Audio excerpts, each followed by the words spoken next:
Welcome into Calling the Shots, the final episode of the season. I'm your host, Ross Martin, joined by Jeff Schoettmer and special guest Ryan Switzer. Again, Calling the Shots is brought to you by Blue Shark Vodka, the smoothest vodka in the world. Check it out.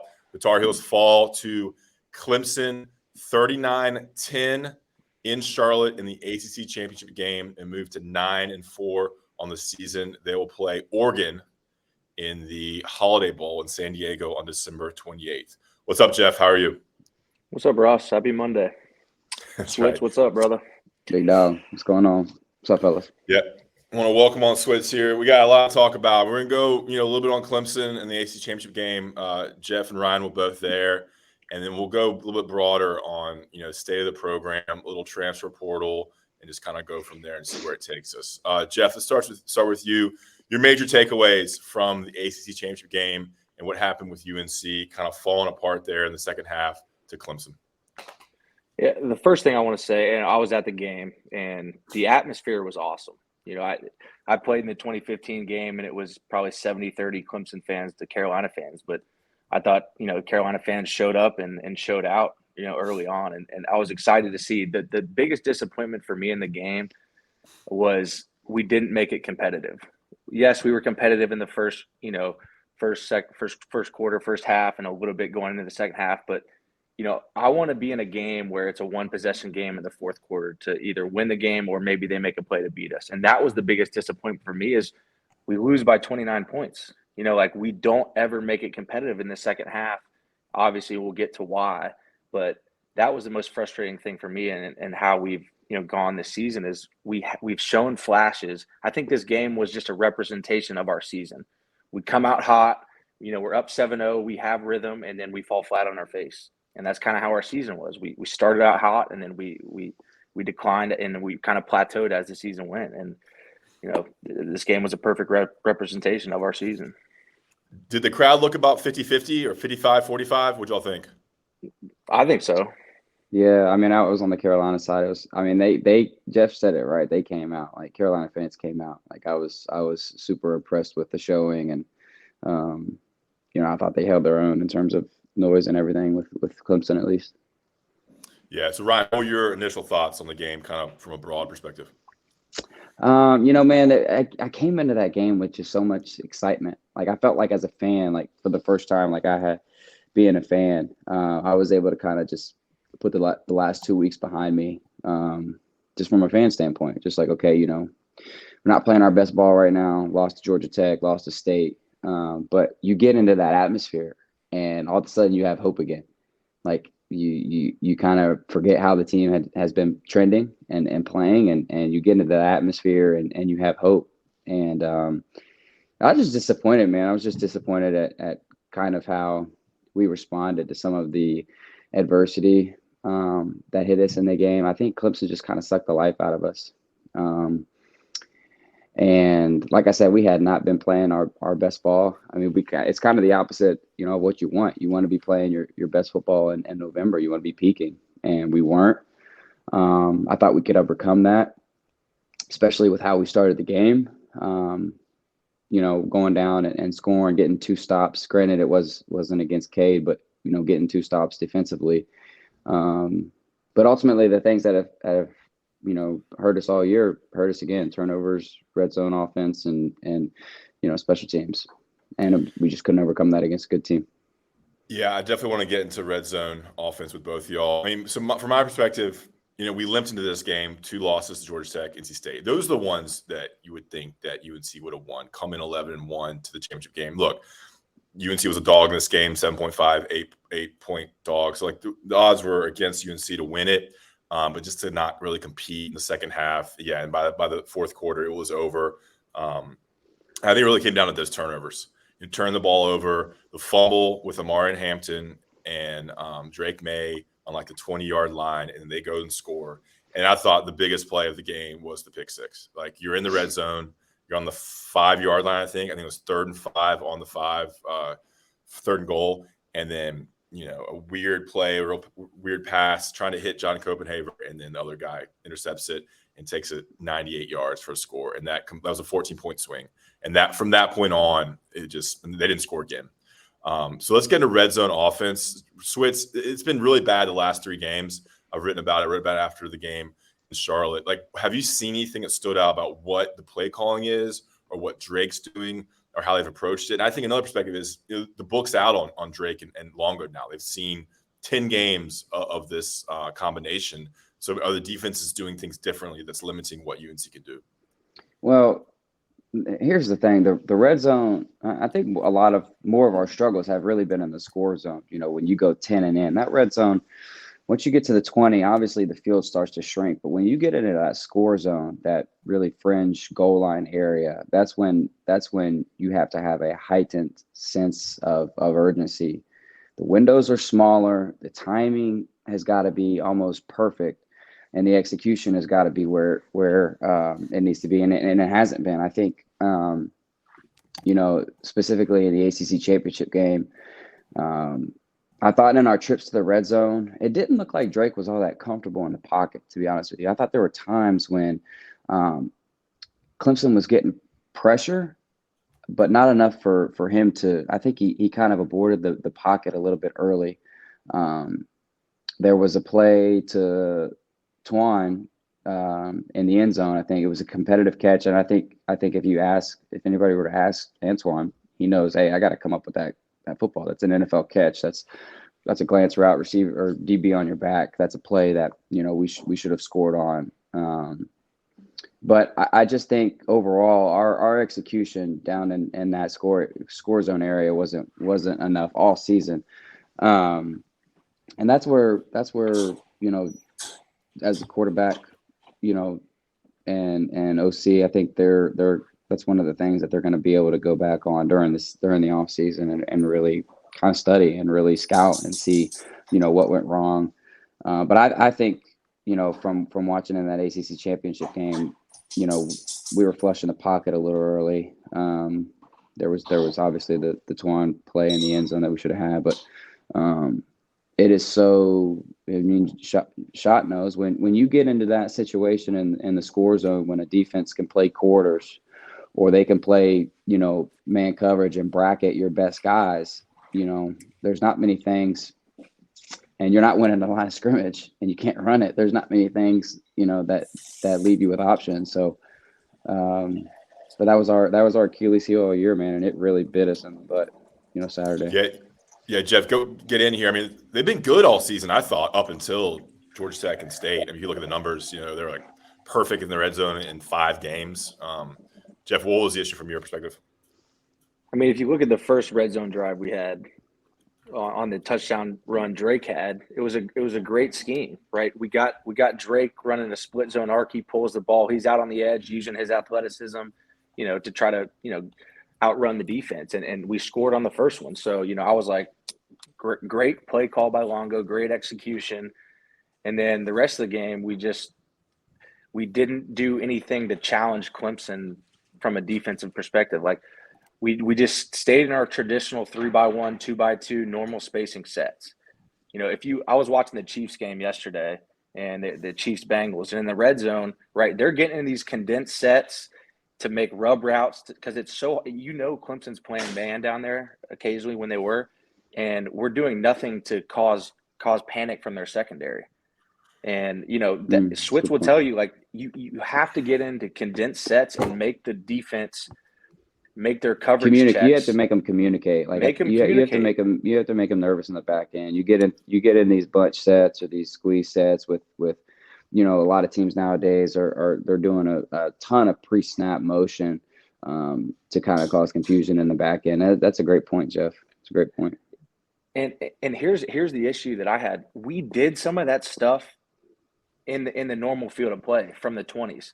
Like, we ran a play in the third quarter where it was a third down, I think, and Josh Downs went in motion. We snapped the ball, and the DBs were picked because of the alignment of the receivers, and we have an easy first down. Like, right. That's a red zone play. That's a score zone play that we need to implement, and we just don't do it for whatever reason. And then our run game down there, it's so, Clemson obviously has great coaches, and they do a great job of studying tendencies, but Coach Longo ran some plays that he had run earlier in the season, and a good coaching staff is going to ID those plays that we do well and prepare Clemson's defense for him. You know, there was Coach Longo has a sense to you know, sub in different personnels, and he runs similar plays. And Clemson, you know, they were all over every play we had, especially when we pulled in, you know, 3 tight ends in the game. They knew exactly what we were running. You know, it was a mesh tight end throwback to that was the pick 6 play. Is that the Bryson? Was that supposed to go to Bryson? Yeah, On the we've run it multiple times earlier this year, and Clemson was prepared for it, so that made Drake scramble, and then he throws a bad pass. But your offense changes when you get into that score zone. Like when I say changes, I mean your playbook shrinks, and you've got every week. I mean you should have, I don't know, 10 to 12 plays where, you know, this is specifically made for, you know, that area of the field. And it was, I think I remember, was it I think it was the fake swing to Elijah, that QB draw that Drake really almost sneaked out of. I thought that was one of the better play calls. You know, Drake had been breaking that tackle, you know, the majority of the year. You know, I think and Clemson's guy obviously made a good play, but yeah, we just weren't good enough at all. Yeah, I mean, that goes into the fact that, I mean, they have 4 and 5 stars with 4 and 5 stars behind them all across the front 7. I mean, Trenton Simpson was, you know, UNC recruited him, and he was sacking and catching Drake on some of those run plays, and he was a beast out there. There's just a different level of talent. I think that goes to development and getting a better offensive line and having more depth on the front 5 for UNC. Let's just go for some stats real quick, and y'all can jump in with however you want to. Well, I closed out the state stats, but I mean, I think Josh Downs had 11 catches for 100 yards. I mean, he was fantastic again. You know, Drake, he's only thrown one passing touchdown in the last 3 games, and has 4 interceptions the last 3 games, 2 against Clemson. Where do you want to go now? Like, what else stood out to y'all about what UNC did on Clemson? Then we'll kind of move away from this and get into more broader state of the program stuff. Jeff?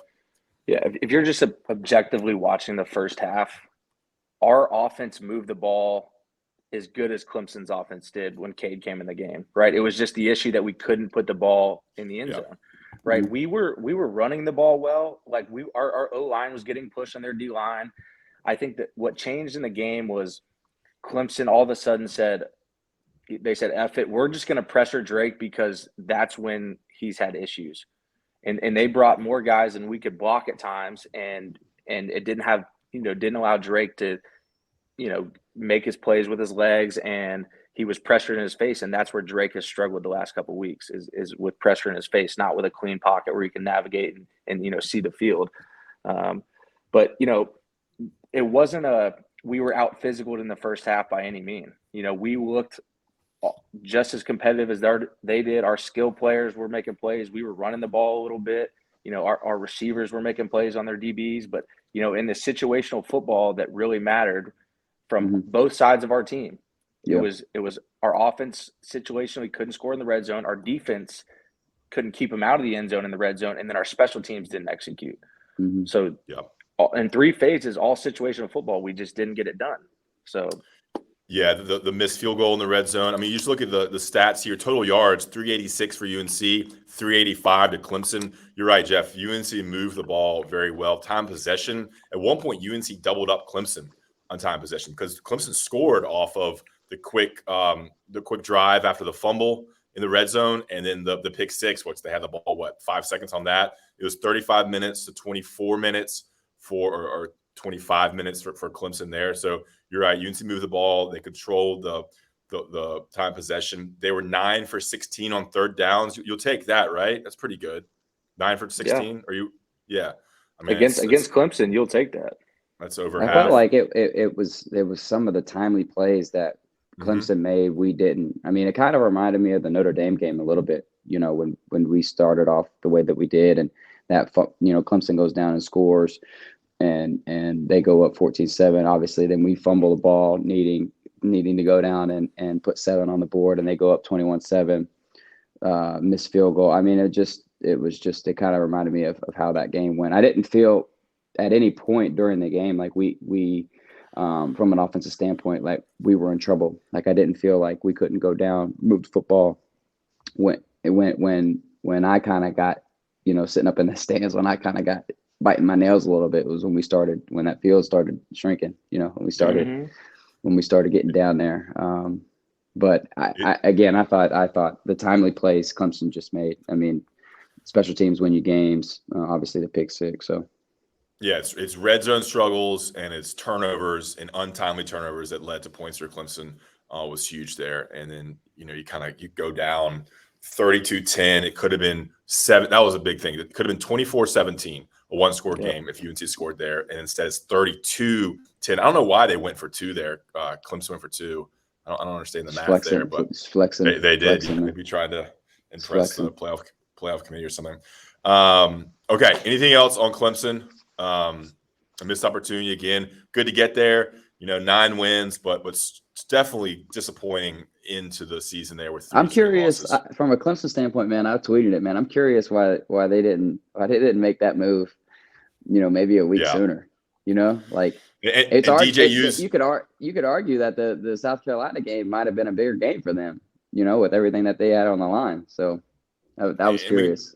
We can talk about this. DJ U's already in the transfer portal, and Mac Brown Is he was really? asked. Yeah, he entered last wow. night. I woke up to this morning, and UNC's backup quarterback Jacoby Criswell is also in the portal. But Mac was asked about had they prepared for Cade Klubnik because he played a decent amount throughout the season and he never played extensively. And Mac said they didn't prepare for him. Jeff, you heard differently that they did prepare for him. I don't know thoughts on that. I know Switzer, you shared that tweet in the group chat late on Saturday night. I mean, according to Jeff, they did prepare. Yeah, I mean, you listen to Cedric Gray post game, and obviously he mentioned that they knew that they had packages and Cade had played before. There wasn't a huge difference to prepare for him because DJ did have a running element to his game. He just wasn't as polished of a passer as Cade. So it's not like you're completely changing the defense. But what I think is Coach Brown isn't really in tune with what we're doing defensively.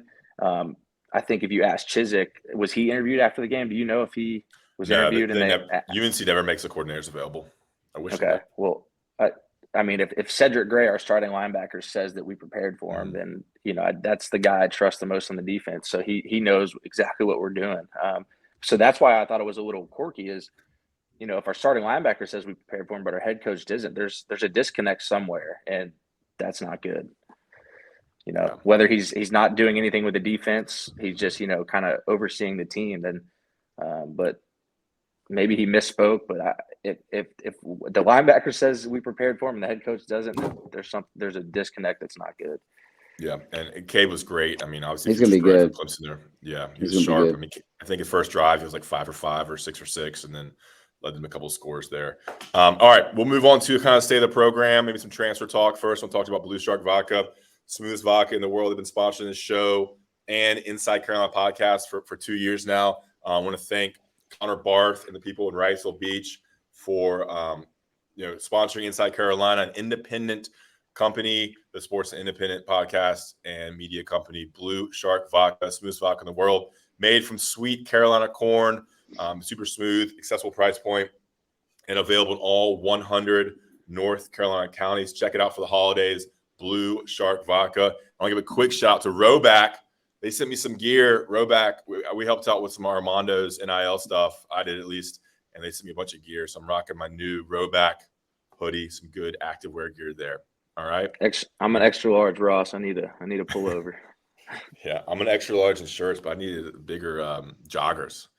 They're too short. All right. Anyway, all right. Where are you going to go with leg this? Guy. That's right. Transfer portal. I mean, briefly. I mean, this is the new. I saw one of your tweets, Switzer. I mean, it's the new state of the game now. I mean, Drake May was asked about if he was being tampered with and his decision, if he was going to look around, and he said, he is committed to UNC. That's his intention. Was kind of an odd word choice, but it was late on a Saturday night. Let's see. Ra Dilworth in the transfer portal. Jacoby Criswell, Chris Collins, Jonathan Kim, and Dontavius Nash. Nash didn't play much. Ra, you coached him, Jeff. I mean, he was a big-time recruit for UNC. He is in the portal. He just wasn't used very well in Gene Chizik's offense. Always seemed a little bit small to me. I think he was kind of built for the creativity of a Jay Bateman defense. Of course, Jacoby Criswell makes sense. Jonathan Kim, we've already talked about him. He wanted to be a starting place kicker. And then Chris Collins, fifth-year guy who's going to be a sixth-year grad transfer somewhere else. Your thoughts on that, and maybe Ra, since you do know him? Yeah, I mean, just looking at the 5 or 6 guys that have announced that they're leaving our program so far, they're all the backup guys that didn't get as much time as they wanted.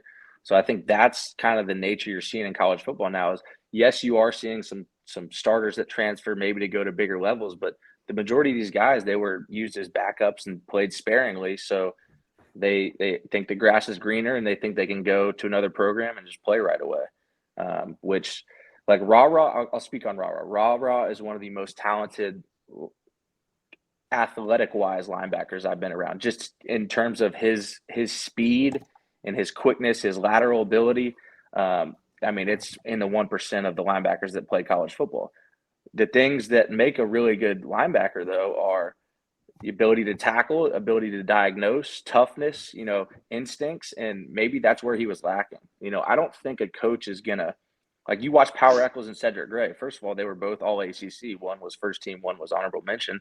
And the majority of the game right now is played with two linebackers. So Ra wasn't going to beat out those two, and especially – so we used him on third down and to rush the passer some. And when he was in the game, he didn't make plays.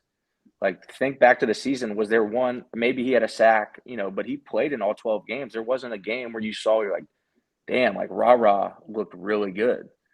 He had the opportunity to make plays and he just didn't. And I think he played, the amount of snaps that he deserved.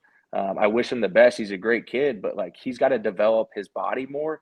And he's got to develop his off-the-ball linebacker instincts, reading pullers, dropping into zone coverage, et cetera. Like, he's a freak athlete, but, he's got some development to do. Yeah, maybe that's on the coaches. Yeah, I mean, he was recruited for Jay Bateman's defense, where they kind of use him creatively as more of a blitzer or in different packages. And obviously, you bring a whole new defense coordinator in. I don't know if that changes things, but he was a big-time commit. I mean, he was ranked 103 in the nation. Number 11 linebacker, a 24/7 Sports composite, 4-star guy out of Glenn High School in Kernersville. Expectations were high. I mean, one of the fastest linebackers in the nation, but a little undersized to get off tackles. He was recruited as a safety to Alabama. Alabama wanted him as a safety, and UNC recruited him as a linebacker. And sometimes you need patience. You got to stay in a program. I mean, in my opinion, you stay and get your degree, and then you transfer, because the UNC degree is going to be better than 95% of the degrees out there. Switzer, your thoughts in general on the transfer portal? I mean, I know you're not in the media, but from an outsider's perspective, having played the game, it's just a different world now. I mean, you can leave and play anywhere, and then the money comes in. It's just a changing world in college football right now. Yeah, it's something that I'm gonna be coaching here in a couple of weeks, so it's something that I gotta get used to. Here, man, I'm kind of split, because I know of guys that when I was in school that really, really could have benefited from the portal.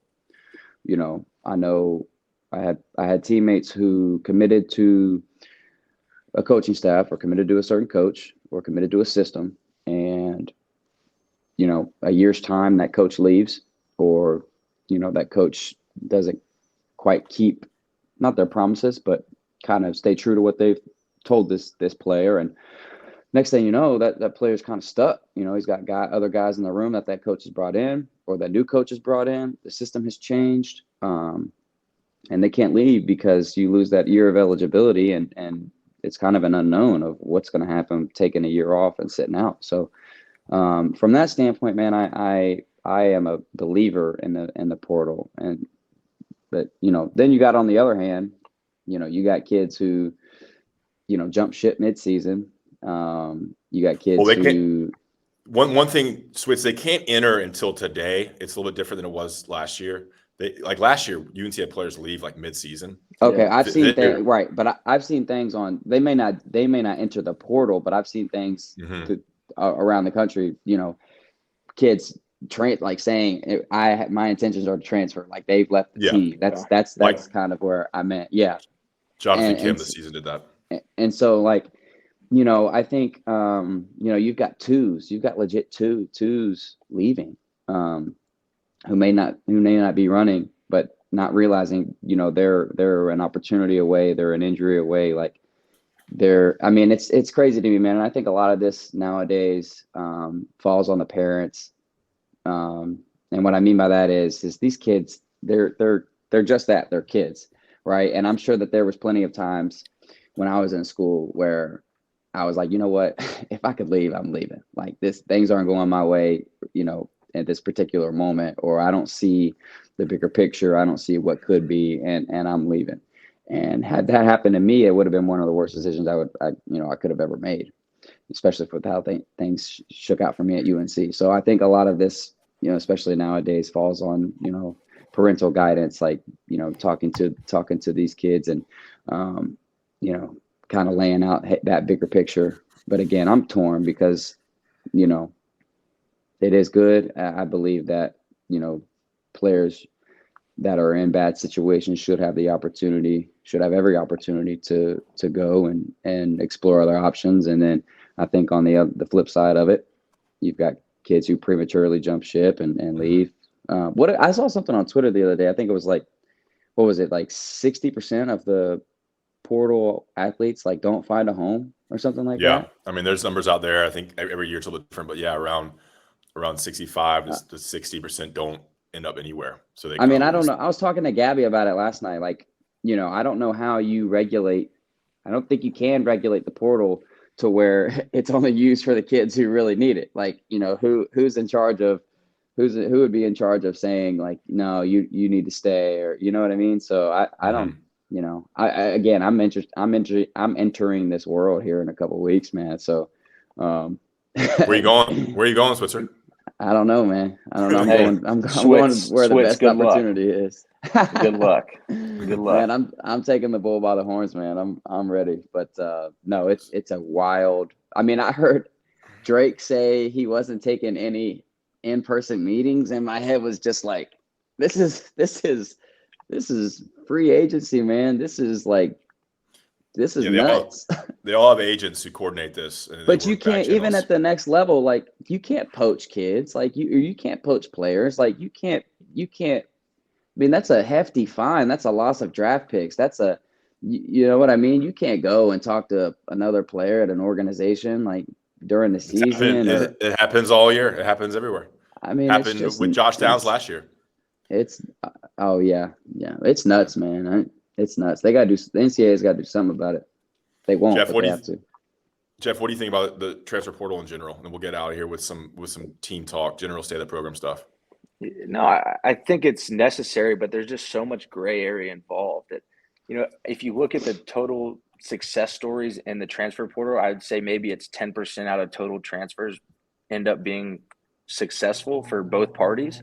And I'd say the other 90, they just get lost. Maybe they go play a little bit in another program, but a lot of these guys don't even end up signing scholarships with other programs, which is terrible because, maybe it's their way to go to college and graduate, and now they're on the street without a an opportunity to go to school, which it sucks. But I always think back to Mitch's story. Mitch in the transfer portal, if it was around when he was there, maybe he leaves, but he sticks it out for 3 years of not playing, and arguably he should have. And he plays for one season as the number 2 draft pick. Like, that would never happen in today's world, because he would have been gone, I think. But I think he's just he was built different. Jeff saying like they took that decision making out of his hands, like by not having the portal, they essentially handcuffed him to. Well, the big thing is you have to sit out a year. You don't have to sit out a year anymore. That's the big thing. And I think Mitch too. He believed in himself. He was committed to a coaching staff. He was with his guys, and he was just like, I'm going to keep betting on myself. And I know once I get my opportunity that, I'm going to make the most of it. And that's what he did. But it's just like so interesting to see. You see all these quarterbacks that I think, like, I don't know the number, but like every school, maybe 9% of schools had a transfer quarterback in the last year. Just like they're always transferring out if they don't win the job. I'm like, you don't have to. I don't know.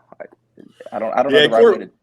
Quarterback's a little bit different because, I mean, it's just one position. Like, wide receiver can transfer in or not leave because he's going to get some snaps, but a quarterback is just kind of one guy.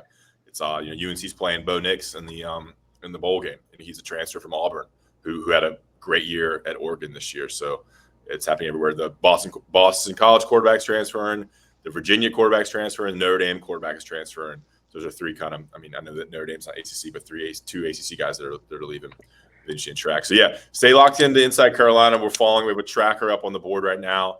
We expect a few more to enter today, and then it becomes like, who is UNC going to get? Because they're definitely going to try to get some guys too. They could get a wide receiver. They need a linebacker, maybe safety, cornerback. There's a lot of positions where they need some talent that could start next year. Because I think there'll be some spaces with Josh Downs leaving, Antoine Green leaving. They're going to be without some cornerbacks as well. So. All right, stay of the program. UNC 9-4, 3 straight losses. We're in year 4 of Mac Brown. Who knows if there's any coaching changes? I don't know how much we can get into that, but I think I think it was the same thing last year. You're kind of at this little crossroads of the program where you don't know how long Mac Brown's staying. You got to a point, 9 wins is great, but there's still questions. The defense has not been good since Mac's been here. Jeff, why don't you start us out? I don't know where you want to take this, but I think it's a worthy discussion, kind of where UNC is right now, where they're going to be, where they're going to go with this staff, and what they have. Because look, next year they have Drake May. They have Drake May coming back. There's a potential to be really special again next year. Yeah, I've been teetering back and forth on where I stand exactly. Because we did just play in the ACC Championship. We haven't played there in 7 years. Mm-hmm. We have the ability to win 10 games, and 10 games in college football is a great benchmark. And Switz can attest to this. It is hard to win in college football week in and week out. And I know our fans want us to blow these teams out, but we beat some teams we should have, and we lost. The 2 games that the thing that bothered me was the 2 games that were our quote unquote biggest games of the year were Notre Dame and Clemson, and we weren't really competitive at the end of the game. And that's we keep saying we're a regional program. We need to be a national program. And we've been saying it for the last 3 years now, and results need to happen. And I don't know what changes need to be made. It's not my job really to speak on that. I think Deion Sanders had a good quote the other day. He said, coaches in college either get elevated or terminated. And going into the offseason, I'm not saying we need to fire some specific coach, but I think changes need to be made within our program. Players are coming and going, and maybe it's the same for some of the coaches. Maybe we need to, move on from some guys and bring in a new mindset. And the thing that for me, it's hard is like, if people are saying we need to fire Chizik, well, it's hard as hell as a player to have 3 different defensive coordinators in 3 years. Like, it's a lot on the kid, just, learning new terminology, learning new personalities. So do I think that's the answer? No. And I'm not going to be like, we need to hire or fire this coach, but there's going to need changes to be made in this program. Yeah. Whether it's a mindset on what we do offensively, mindset from the head coach, like we all got to look ourselves in the mirror and be like, what we're doing is working to a point, but then to that next level, it's not working. So there's got to be something that we do to either, keep going, or we're literally at a plateau right now. We're flatlining. Yeah, I think that plateau is kind of not winning the big games. Like you're beating the teams kind of you showed up. I mean, but then again, they've lost to Florida State and Georgia Tech last couple of years. Not beating Notre Dame, not really competing with Clemson, losing some games they shouldn't have been. Like this should have been 11-1 season. Like the standards change. I think you said this, Jeff, last episode. The standards changed mid-season when things were rolling with Drake. And 8 wins, 7-8 wins was not the standard anymore. It moved to this could be a double-digit win season in the regular season. I think there's a developmental issue on defense. Some players have not gotten better. Tony Grimes regressed. The defensive line hasn't taken the next step we expected them to. So you look at those position coaches or the culture or however things are being coached on the defensive side of the ball, because the defense does not get better from Jay Bateman to Gene Chizik, even with more experience, the talent being developed or should have been developed. there was not an improvement on the defense. And I don't think it was a Jay Bateman problem. I don't think it's a Gene Chizik problem either, because he's proven to be a good defensive coordinator. I think there's other issues that need to happen on the defense side of the ball. Offense, I think the offensive line was better this year under Jack Bicknell. I mean, you can't complain. I mean, Drake May had an unbelievable season. Yes, red zone issues in the last couple of games, but that happens. I mean, it's not always going to be perfect, but I think Phil Longo has done very well with two different quarterbacks across 4 seasons. Switzer, your take from what you see, kind of being a little bit of an outsider, but observing this program from your perspective as a former player. Yeah, I think first and foremost, I just have to say how much fun I had being a fan this year and watching the boys full time. And I want to thank the staff. I want to thank the players for the season that they did give us. I think that being said, I think it's super important, man, that we finish this year on a high note. Like, I think this Oregon game is really, really important. I mean, this is a top tier program that we're playing. Like Jeff said, a chance to get the 10 wins and kind of get that taste out of our mouth heading into the off season. And that's a big thing. Like, as players, like, you go through winter conditioning, you go through spring ball, like, you want something that you can hang your hat on. At least I did. And I know Jeff probably did as well. Like, I know when we I think it was the year we went 6-7, lost to Rutgers in the bowl game, it stunk. Like, it stunk the entire offseason. Like, it was detrimental. And in a way, it really propelled what we ended up doing that next year, going 11-1. So I think this Oregon game is huge. And there's a lot of unknowns, from a program standpoint. I mean, just outside looking in, the Coastal is done. I don't think our schedule for next year hasn't come out yet, has it? I think the away games are set. Yeah, I think they play Minnesota. Well, there's no more, like, the Coastal is finished, like, correct? Like, we're not. Correct. So so the ACC schedule hasn't come out, so no more Coastal. But they've had the pause now, so UNC will play Duke, State, and Virginia every year. Right. So there's a lot of unknowns from that standpoint, and what that's gonna look like for us. I was just disappointed in how the last month ended. Like I said earlier in the show, you wanted to be playing your best ball in November, and we weren't. But again, they've got a chance to right the ship. Throw the bowl game out the window, man. I don't care if it's the Holiday Bowl or the freaking St. Mary's whatever bowl. Like, this is a chance to go out west and play a top tier program in Oregon and get things back in track for next season. And they've shown that they can do it, man. They've shown that, from what was it, 6-7 last year to 9-1. Obviously finished 9-3, but still an improvement regardless of what people want to say about the metrics on defense or about the offense. Like, 6-7 to 9-3 is still an improvement. So this is going to be a big month of bowl preparation and a big game against Oregon that they need to take very seriously. Yeah, it's 9-4 there for those listening. An extra 9-4, an extra loss there. So they have a chance to go 10-4. 10-4 sounds a lot better than 9-5. Bowl prep. I mean, it's huge for development. You get a lot of the redshirt freshmen, a lot more snaps. I mean, it's important. I mean, it's like the dog days. You played 13, 14 weeks already, and now you're in December preparing for a bowl game, December 28th. It is a great opportunity. I mean, you wanted them to either beat State or beat Clemson, and that'd be like a really good way to finish the season. Now you're kind of looking at the bowl game to go out on a positive note. That's important to look at there. I was looking at y'all's. Here's a schedule for next year.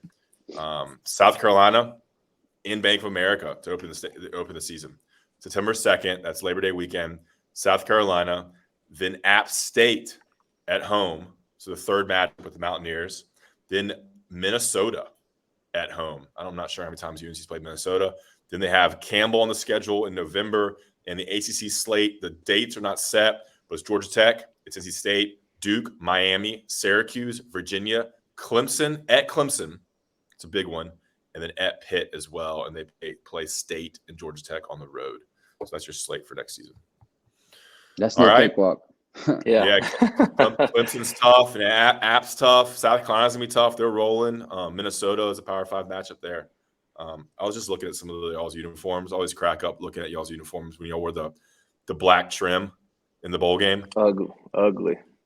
And then, the black helmet. That's some funny uniforms y'all wore in the bowl games during y'all's era. Bad ball, man. Hey, I will say this. I want to talk a little bit about, I heard some comparisons on which team would win this year, the 2015 team, the last two teams to go to the ACC Championship. I'm like, look, guys, we went 11-1. They went 9-3. Those two games that they lost, like, we played the same style of team, both unranked teams, and we handled our business. And at the end of the day, that's what matters in college football. You get to win, you move on, you advance. Win by any means. Just win, baby, says Al Davis. And that was the difference between the two teams is we it may not have been pretty all the time, but we won the game. And some of the games towards the end of the year, we were peaking. We beat Miami by 40. We beat Duke by 30. It's just a different. We ran through state. I think ran through state. Right? Ran through state. Like that 15 Clemson team was a little bit different than this 22 team. A lot different. They That were 15 one of the Clemson team was different. Who was the quarterback? Was it Watson? Deshaun. It was Deshaun. Yeah. They were different. They had NFL starters. Shaq all Lawson over the on the D line. Like they were different. Yeah. Y'all's offense, man. That was y'all's offense that year with Marquise and then of course Ryan. I mean, we Mac. We had Mac, Quinshot, Bug. Like Elijah was first. TJ and Elijah. First team. Like we played. I think what did we score that game? Was 40, it 37, something like that? Yeah. Well, I felt like I felt like we held our own from an offensive standpoint. I think our O-line did it. I'm just looking back on it. Our O-line, they gave it their all against that front seven that Clemson had, man. But I guess we'll never know, man. We didn't get that. We didn't get that call. Who were the studs on defense for y'all, Jeff? That was you and Shaq. MJ Stewart was our best player, probably. Was he a freshman that year? He was a sophomore. Nas had a great year that year. Jeremiah Clark Fat Mello had a great year that year. Yeah. DeJuan Drennan, Mikey Bart. Yeah. We played well that year. We had good cornerbacks. Des Lawrence was a very underrated corner. He didn't really play in the league, but just was a solid, really good college football player. Yeah. What hurt us was Sam Smiley tore his Achilles in the NC State game, so he didn't get to play in the championship, and we had a couple big plays there. What was that? Mike, gosh, why am I blanking? Mike Hughes? Mike Hughes. Oh my gosh. Mike Hughes is going to be he was a freshman that year. Yeah, he was a freshman. Yeah. He's still playing in the league. Yeah, I know he's with the Lions. Yeah. He was a first round pick. A couple unfortunate things there for him to leave UNC. Yeah, it was fun. That was my first team I covered in Chapel Hill. And now I'm doing podcasts with y'all. How about that? All right, guys. That was fun. Up. Yeah, Jeff, let's get your perspective. First year kind of in the media game, doing a podcast once a week. How was it? It was fun. I mean, it just allowed me to, stay in touch with the game. Obviously it was a little different for me because I'm covering the guys and the coaches that I was with for the last 4 years. So like Switz said, I'm always going to side with the players because they bust their ass year in and year out to play 12 games a year. So I'm always going to, thank them for how they compete. Like Cedric Gray, I love that kid to death. Like he's like a little brother to me. Like Drake, just so happy to see his development. Like it's been fun.